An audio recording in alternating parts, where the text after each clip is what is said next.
일전에 강화도에 있는 에덴 교회라는 곳에서 필리핀 단기 선교를 갔다 갑니다. 그런데 재정 담당자가 돈을 분실하는 사고가 발생하게 됐습니다.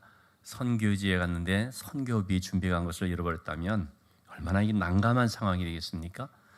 낙심할 수 있는 상황이었는데 낙심하지 않고 함께 주님을 의지하면서 기도하기로 했습니다. 그리고 쇼핑을 하려고 좀 비상금으로 가져갔던 그런 것들까지 다 털어서 우리가 십시일반으로 모아서 이렇게 하자. 그리고 무사히 사역을 잘 마칠 수가 있었다고 합니다. 그리고 이제 공항 가는 택시를 타게 됐는데요. 그 택시 안에서 잃어버렸던 돈 봉투를 찾는 놀라운 일이 벌어진 것입니다. 일행 중에 한 명이 그 택시를 유심히 보니까 처음에 도착했을 때 탔던 그 택시 같다는 생각이 든 거죠. 그래서 혹시나 하면서 택시에 자기들 앉았던 자리를 아주 그냥 구석구석 살펴보게 됐습니다. 꼼꼼히 본 결과 의자 틈에 끼어 있는 돈 봉투가 발견이 된 것입니다. 택시 기사도 몰랐던 것이죠. 그래서 공항에 도착하고 이 소식을 알려주니까 다들 정말 주님 재림하시는 줄 알고 기뻐했다고 할 정도로 환호성을 치고 좋아했습니다. 그리고 나서 근데 왜 이런 일이 벌어졌을까? 그냥 잃어버리고 끝났으면 또 좀 안 됐구나 이렇게 돼 있지만 이것도 발견이 됐잖아요. 잃어버리게 하시고 또 발견이 되고 이게 무슨 뜻일까 생각하는 가운데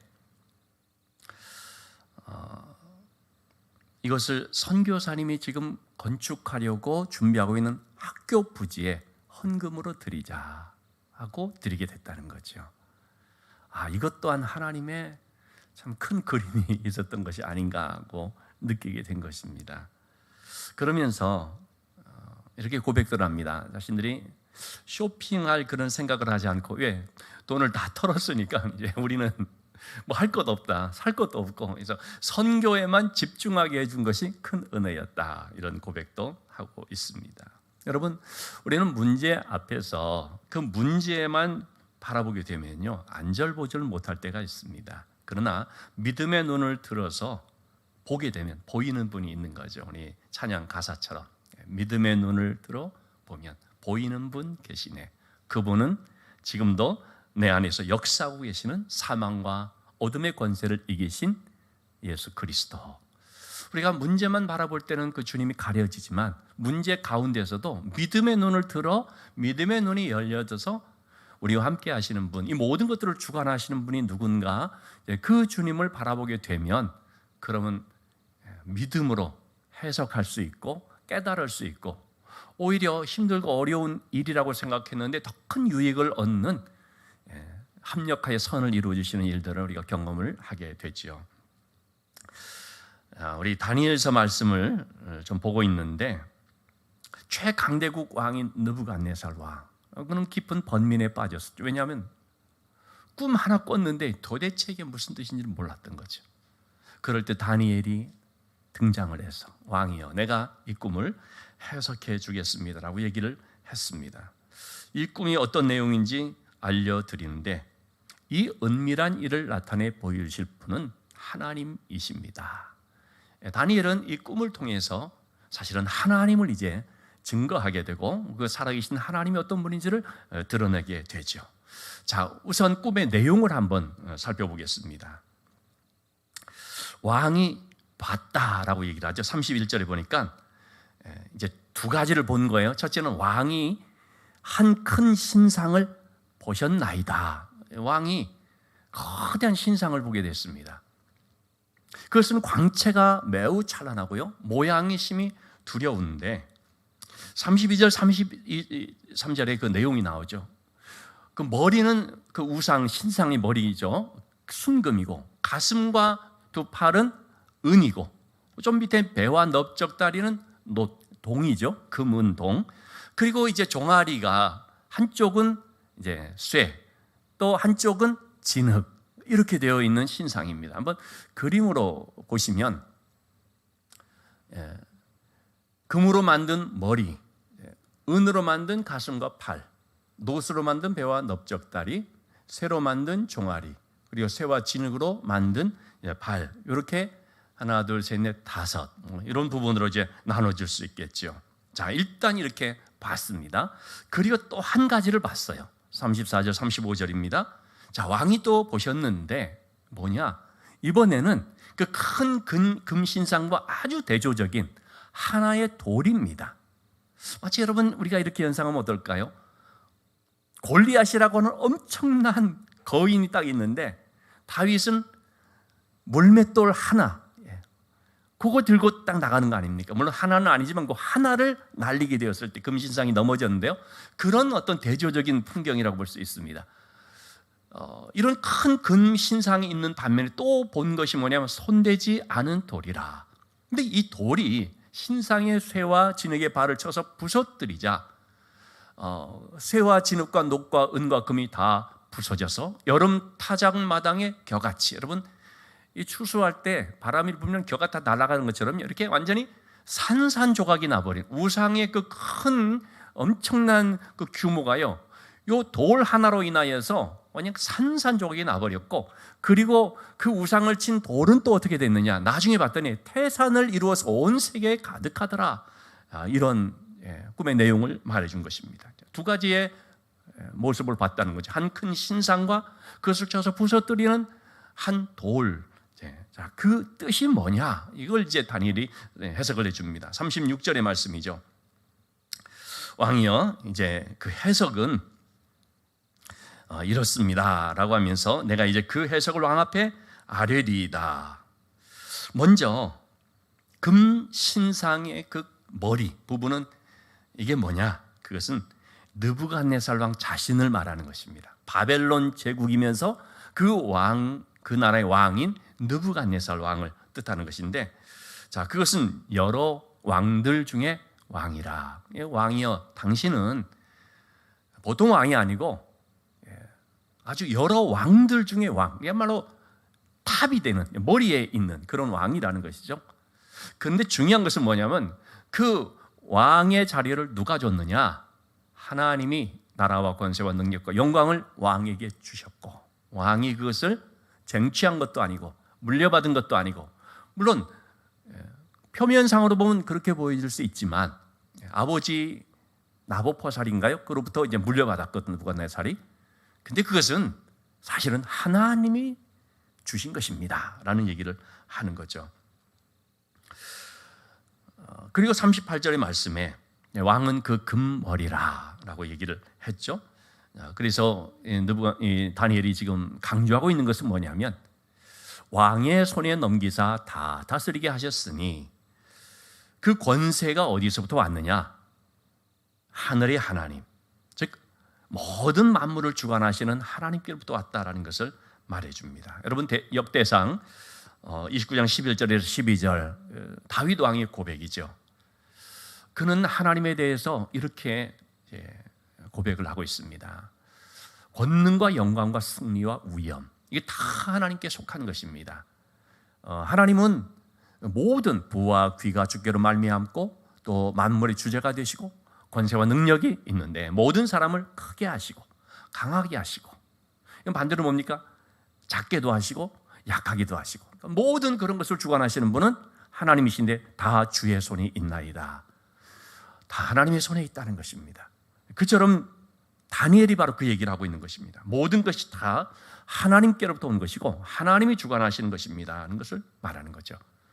자, 이 얘기는 이렇게 또 우리가 해석할 수 있습니다. 왕이 지금 가지고 있는 권세는 왕의 것이 아닙니다. 우리는 뭐가 주어지면 내 거야 그러지 않습니까?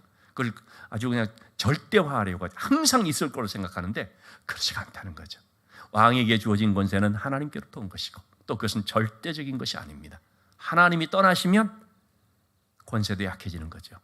여러분, 삼손이요, 엄청난 힘을 받았습니다. 가지고 선천적으로 태어난 것이 아니라 하나님이 주신 것입니다. 여러분, 모든 우리에게 주어진 재능은 선천적 재능이라고 표현은 하지만 사실은 하나님이 주신 것입니다. 근데 삼손의 경우에 어땠습니까? 이게 항상 있을 거로 생각한 거예요. 내 것이라고 생각한 거예요. 내가 마음만 먹으면 휘두릴 수 있다고 생각한 거죠.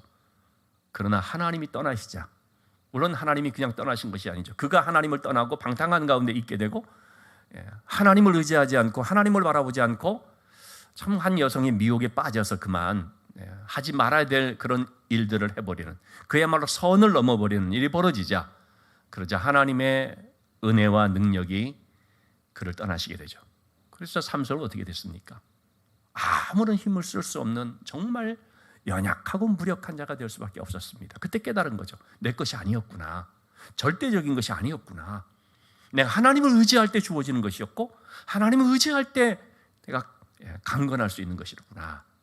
그래서 그때 비로소 눈은, 육신의 눈은 뽑혔지만 영의 눈이 떠져서 그때부터 기도하죠. 그리고 하나님께서 다시금 그에게 힘을 주시고, 그래서 맨 나중에는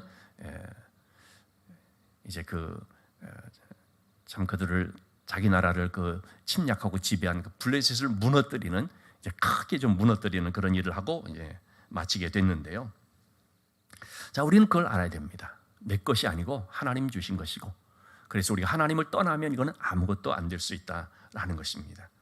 자, 그리고 금머리가 느부갓네살 왕인데 뒤를 이어서 일어나게 될 여러 나라들을 말합니다. 39절의 말씀 보면 그 뒤를 이어서 이제 금, 은, 동 이런 순서대로 왕보다 못한 나라들이 일어난다 하는 것입니다. 왕보다 조금 더 약한 나라, 강대한 제국이긴 하지만 바벨론 제국보다는 조금 떨어지는 나라, 그런 나라들이 일어나는데, 은과 같은 나라, 또 놋과 같은 나라, 이런 나라들이 나타나서 여러 나라들을 거느리는 제국을 형성하게 될 것을 말해주고 있습니다. 물론 그것은 뒤이어서 일어나는 바벨론을 이어 바사라는 나라가, 바사 아시는 페르시아 제국, 그럼 그 페르시아 제국이 또 누구에게 멸망당합니까? 알렉산더의 그리스 헬라 제국에 멸망을 당하죠. 근데 그리스 헬라 제국도 굉장한 범위를 차지했지만 결국은 로마라고 하는 신흥 국가에 또 멸망을 당하고 말지 않습니까? 이런 식으로 바벨론을 위해서 바사, 그리고 헬라, 그리고 로마 등등이 이제 이어지게 되는데, 근데 여러분, 이 성경의 말씀을 우리가 너무 단편적으로, 너무 끼워 맞추시고 그렇게만 보면 안 됩니다. 지금 물론 세계 역사 가운데 되었던 것들을 다니엘이 말하긴 하지만, 물론 다니엘 후에 일어난 일들이죠. 실제로 이렇게 이제 역사가 진행이 됐죠. 그러나 성경이 말하고자 하는 것은 바벨론 다음은 바사고, 바사 다음은 그리스고, 그리스 다음은 로마고, 그럼 로마 다음 뭐냐, 이런 식의 어떤 흥미거리를 말하고자 하는 것이 아니라는 것입니다. 성경은 어떤 특정 시대 또는 어떤 특정 국가를 연대기적으로 보여주고자 하는 그런 책이 아닙니다. 뭘 보여주는 것입니까? 하나님께서 이 모든 것들을 다 주관하고 있다는 것입니다. 하나님께서 세상 나라를 다스리는 것인데, 이 세상의 나라라는 것은 영원하지가 않다. 금과 같은 나라였지만 망할 수가 있고, 그 자리를 은과 같은 나라가 차지할 수 있고, 은과 같은 나라지만 또 무너지고, 그 자리를 놋과 같은 나라가 대신할 수 있고, 그거를 지금 말해주고자 하는 것입니다. 그래서 여러분, 우리가 성경을 보면서 어떤 분들은 자꾸 요한계시록의 말씀을 가지고 지금 러시아의 그런 일들이, 중국의 일들이 뭐 이렇게 예언되어 있다, 뭐 이렇게 해석하고 풀이할 수 있다라는 식으로 하는 말들이 있는데, 여러분 절대 거기에 현혹되지 말고 귀 기울일 필요가 없습니다. 왜냐하면 그러한 나라들은 일시적으로 있다가 또 무너지는 것이고요. 그래서 이 나라인 줄 알고 해석했다가 보니까 나중에는, 왜냐하면 과거에 소련이라고 하는 나라가 있었지 않습니까? 지금 러시아지만 러시아가 엄청나게 다른 나라들을 흡수해서 연방을 형성해, 소비에트 연방, 소련이라는 게 있었는데, 이 소련이 바로 뭐 적그리스도고 요한계시록에서 말하는 곰으로 말한 것이고 했는데 소련이 없어졌거든요. 그렇게 되니까 여러분, 성경의 해석이 그럼 어떻게 되어버립니까? 그런 쪽으로 해석한 사람들은 다 이게 어긋나 버린 거죠. 그러니까 너무 끼워 맞추고 너무 또 그런 것을 가지고서 막 억지로 풀려고 그렇게 하면 안 됩니다. 항상 하나님의 말씀은 이렇게 전체를 보면서 살펴야 되는 것이기 때문에, 하나님이 주관하신다, 세상 나라는 있다가도 없어지는 것이다라는 그런 관점에서 우리가 볼 수 있어야 됩니다. 자, 이런 쇠의 나라가 차지하게 되는데, 그것 또한 42절에 보니까 어떻습니까? 얼마는 쇠요, 얼마는 진흙과 같다라고 했습니다. 여러분, 쇠와 진흙이라는 것은 참 섞이기가 쉽지 않은 거지 않습니까? 한편은 쇠같이 강해 보이지만 한편은 진흙같이 아주 연약한, 쇠는 단단한데 진흙은 부서지는 거잖아요. 그런 모습이 될 수가 있다는 것이죠.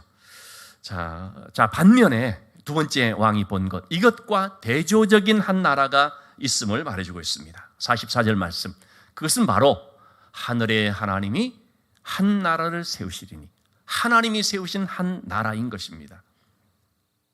그 나라는 모든 나라를 쳐서 무너뜨리고 영원히 서게 되는 나라를 말합니다. 자, 그 시작은 어떻게 되느냐? 45절 말씀, 한 손대지 않은 돌이 나와서 그래서 무너뜨리게 되는 것입니다. 여기서 이 손대지 않은 돌, 이 표현을 우리가 좀 주목해 볼 필요가 있습니다. 자, 이 손대지 않은 돌이 나와서 거대한 신상이 발을 치자 이제 부서집니다. 신상이라고 하는 것은 세상 제국이라고 말했죠. 여러분, 이 세상 제국이라는 겉으로 보면 굉장히 화려해 보이고 뭐 대단해 보이는 것 같지요. 그런데 그 기초는 사실은 굉장히 부실하고 허약하다라는 것을 알아야 됩니다. 그래서 어떤 경우에는 한 번에 무너져 버리는 그런 일들이 벌어집니다. 좀 전에 제가 말씀드린 소련이라고 하는 나라, 한때 그런 유럽의 뭐 반 이상을 차지하면서 엄청난 붉은 제국을 형성했던 그런 나라지 않습니까? 그런데 2차 대전 후 세계가 이렇게 공산 진영과 자유 진영으로 나눌 때 미국과 더불어서 양대 산맥을 이루면서 엄청나게 그렇게 차지했던 이 소련 공산 제국이 1990년 이후에 한순간에 멸망되어 버리고 말았습니다. 한순간에 해체가 되어 버리고 말았습니다. 그때 우크라이나가 독립되고 여러 그 나라들 있잖아요. 조지아니 무슨 나라니 다 그때 독립이 된 거예요. 수많은 나라들로 다 흩어져 나오고 러시아만 딱 남은 것이 됐죠. 근데 그 소련이라고 하는 제국이 이렇게 무너질 줄은요, 생각도 못했습니다. 어떻게 그럼 그때 그런 일들이 벌어졌냐? 사실은 그 시작이 러시아의 아주 수장인 고르바초프에서 됐는데, 고르바초프는 자기 그 소련을 무너뜨리려고 그렇게 했겠습니까? 그게 아니에요. 개혁 개방 정책을 썼는데 그런데 그것이 소련이라고 하는 연방이 해체되는 결과가 된 거예요. 그래서 어떤 사람들은 이거를 하나님의 유머다라고 표현을 하기도 합니다. 자기들은 전혀 의도하지 않았는데 하나님은 그걸 가지고 이러한 방향으로 다 역사를 해버린 거죠. 이렇게 하나님께서는 사람의 생각을 뛰어넘어서 아주 놀라운 일들을 이루어 주시는 것을 볼 수 있습니다. 이것이 바로 하나님의 신비로운 방식이다라고 말할 수가 있죠. 바벨론이라고 하는 제국이 나중에 멸망을 당하는데요, 그것은 다른 강대국 때문에 멸망을 당하는 것이 아닙니다. 그것은 바로 하나님께서 치셨기 때문이라는 거죠. 그 하나님께서 치신 것이 뭐냐? 너무나 작게 보이지만 손대지 않은 돌, 바로 그것입니다. 자, 손대지 않은 돌이라는 것은요, 사람의 손으로 다듬지 않은, 사람의 손으로 가공하지 않은 그런 돌을 말합니다. 여러분, 우리가 출애굽기라든지 민수기라든지 신명기 이렇게 쭉 볼 때에 하나님께서는 하나님의 단을 만들게 될 때, 예배의 어떤 단 이런 걸 만들 때 우상의 제단은요, 아주 정교한, 아주 공교한 그런 사람들의 솜씨를 가지고 잘 다듬어 만들도록 하거든요. 우상의 제단은 그렇게 만들지만 하나님께서는요, 거칠고 투박해도 하나님의 제단은 손대지 않은 돌로 하라라고 말씀을 하십니다. 출애굽기 20장 25절 말씀, 다듬은 돌로 쌓지 마라, 자연석 그대로. 자, 신명기 27장 5절 6절 말씀도 역시 다듬지 않는 돌로 너의 하나님 여호와의 제단을 쌓아라.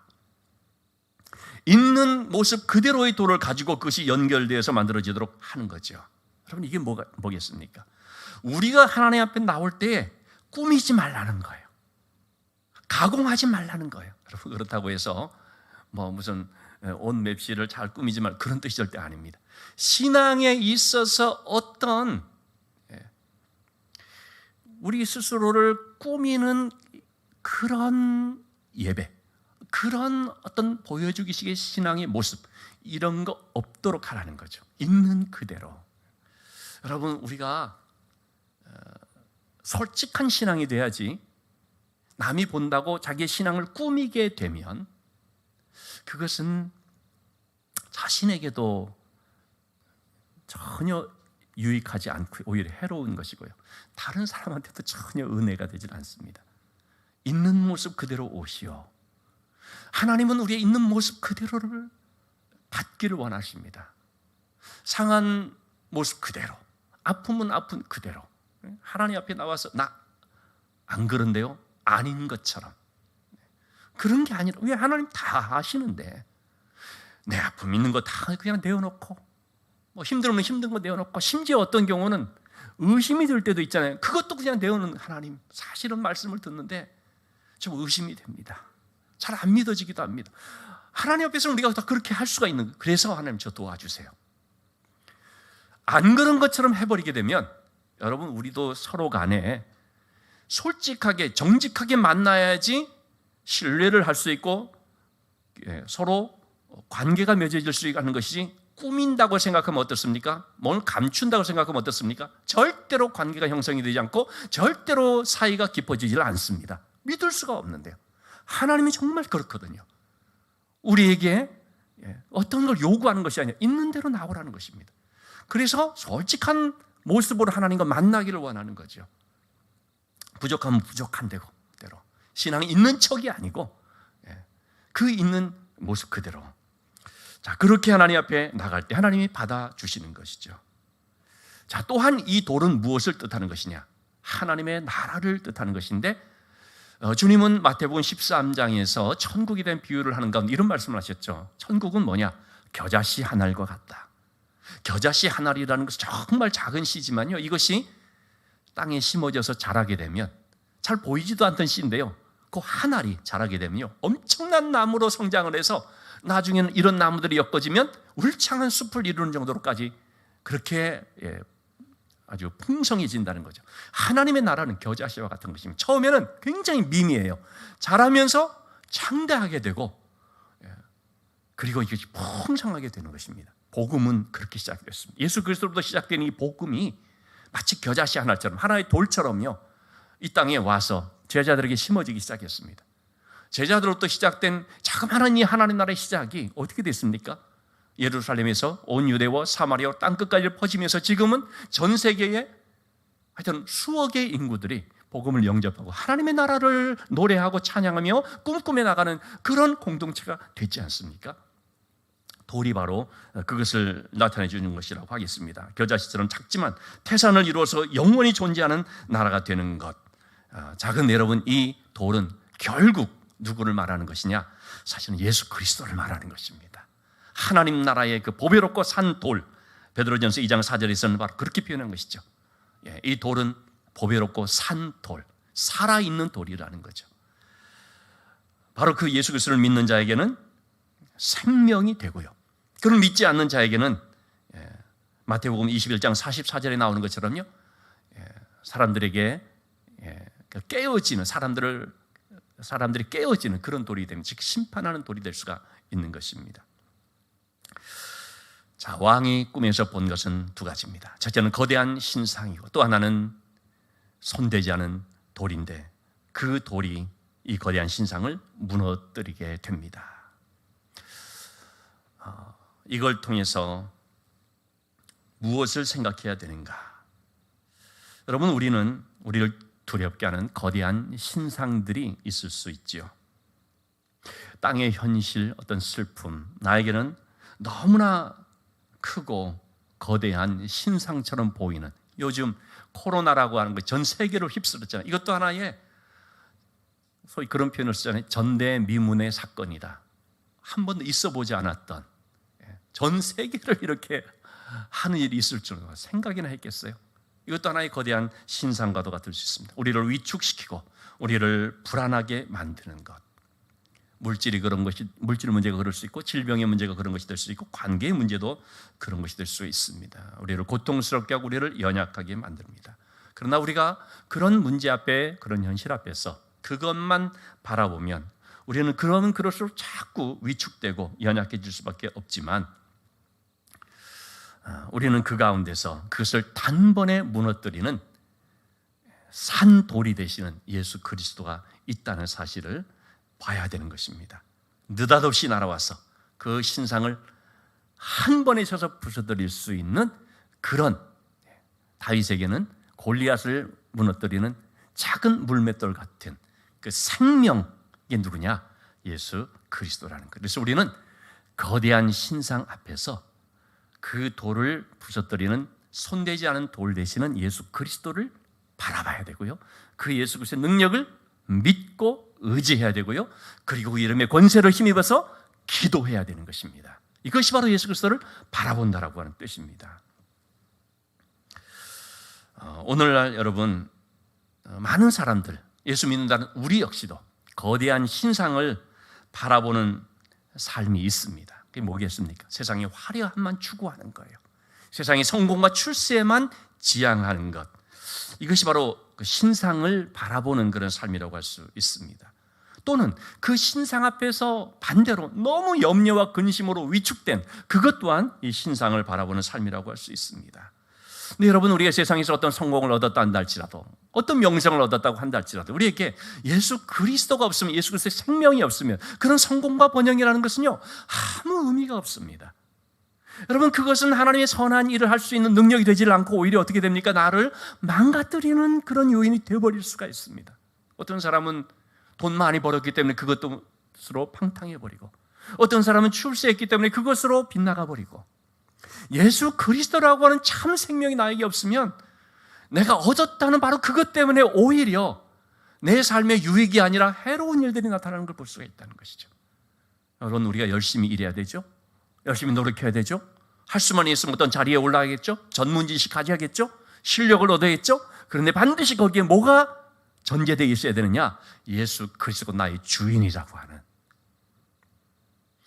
이 중심이 딱 되어 있을 때, 그럴 때 실력이 쓰임받는 것이고, 내가 가지고 있는 것이 하나님의 선한 능력이 될 수가 있는 것이고, 그걸 통하여 하나님 앞에 우리가 영광 돌리는 삶을 살아갈 수가 있는 것이죠. 바울은 고린도서 4장 7절에서 이런 말씀을 하고 있습니다. 우리가 보배를 질그릇에 가졌는데 이는 심히 큰 능력은 하나님께 있고 우리에게 있지 아니함을 알게 하려 함이라. 여러분, 알아야 됩니다. 우리가 우리가 질그릇이라는 것 알아야 되죠. 내 힘으로 살 수 있다, 이것이 아니고요. 나는 한없이 약한 질그릇이다. 하나님이 함께하지 않으면 그냥 부서질 수밖에 없는 질그릇이다. 이걸 우리가 알아야 됩니다. 동시에 우리는 뭘 알아야 되느냐? 심히 큰 능력이 우리에게 있다는 사실입니다. 나는 비록 질그릇이지만 그러나 심히 큰 능력이 내 안에 있다는 거죠. 그래서 여러분, 우리가 질그릇된 나를 바라보는 게 아니라 내 안에 계시는 심히 큰 능력인 예수 그리스도를 바라보고, 그래서 거대한 신상 같은 문제 앞에서 그 예수 그리스도를 힘입어 믿음으로 나갈 수 있어야 되겠습니다. 다니엘은 꿈을 통해서 살아계신 하나님께서 이 모든 것을 주관하시고 그 하나님께서 왕에게 권세를 주셨다라는 말을 하면서 하나님을 드러내게 됐습니다. 그러자 이 얘기를 들은 왕이 어떻게 합니까? 46절 말씀에 다니엘에게요, 엎드려 절합니다. 여러분, 이 얼마나 좀 놀라운 광경입니까? 왕이, 대제국의 왕 되는 느부갓네살이 엎드려 절합니다. 그리고 그에게 예물과 향품을 줍니다. 한마디로 이게 뭡니까? 47절 말씀, 하나님은 참으로 모든 신들의 신이요 모든 왕의 주제가 되신다. 하나님을 높이는 것입니다. 다니엘이라고 하는 사람 앞에 야, 너 정말 대단하다 이런 것이 아니라 하나님을 높이는 것입니다. 하나님을 높이는데, 하나님을 높이니까 하나님의 종인 다니엘에게 엎드릴 수가 있는 것이죠. 여러분, 우리가 우리의 삶에서 하나님을 증거하는 삶을 살게 되면은요, 그러면 그 사람이 하나님을 높이고 하나님께 영광을 돌리는, 또 하나님을 인정하는 고백을 하는 것을 볼 수가 있습니다.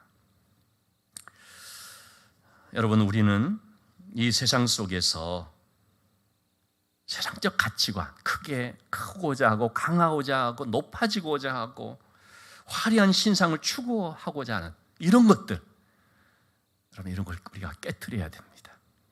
예수 그리스도 안에 있는 신앙적 가치관, 정복을 하는 것이 아니라 내가 섬기고, 높아지는 것이 아니라 낮아지고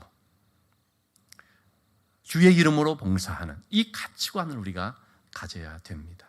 우리는 날마다 내 안에 꿈틀대는 내 신상을 깨트려야 됩니다. 여러분, 이것은 세상이 어떤 인문학적 무슨 독서를 통해서 되고 그렇지가 않습니다. 내 안에 예수 그리스도가 계셔야만 내 신상이 깨집니다. 내 안에 예수 그리스도가 주인 되셔야만 세상의 어떤 화려한 것들을 추구하고자 하는 내 욕심의 신상이 부서질 수가 있는 거죠. 자, 여러분, 이번 한 주의 삶 속에서도 세상에 크고 광채가 나는 화려한 신상을 바라보지 말고 생명 되시는 산 돌 되시는 예수 그리스도, 그분만을 바라보면서 그분이 내 안에 생명으로 역사하고, 그래서 하나님 나라의 귀한 일꾼으로 쓰임받는 것을 복되게 여기며 그런 소망을 품고 살아가기를 힘쓰는 그런 우리의 삶이 될 수 있기를 주님의 이름으로 축원합니다.